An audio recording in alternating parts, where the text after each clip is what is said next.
भिकाऱ्याच्या वेशात फिरणाऱ्या एका तरुणाला पोलिसांनी थांबवलं.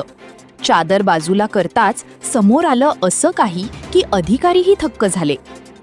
गुवाहाटीमध्ये पोलिसांनी केलेल्या एका कारवाईने सर्वांचे लक्ष वेधून घेतले आहे.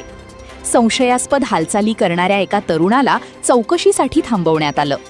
त्याने अंगावर मोठी चादर घेतली होती आणि स्वतःला भिकारी असल्यासारखं दाखवत फिरत असल्याचा संशय पोलिसांना आला. तपासादरम्यान चादरीच्या आत खास तयार केलेल्या खिशांमध्ये मोठ्या प्रमाणात 24 कॅरेट सोनं लपवून ठेवल्याचं उघड झालं. पोलिसांच्या माहितीनुसार जप्त केलेल्या सोन्याचं वजन सुमारे 37 किलो असून त्याची अंदाजे किंमत 55 कोटी रुपये आहे. प्राथमिक माहितीनुसार आरोपीची ओळख सांगली जिल्ह्यातील अक्षय बनसोडे अशी झाली आहे.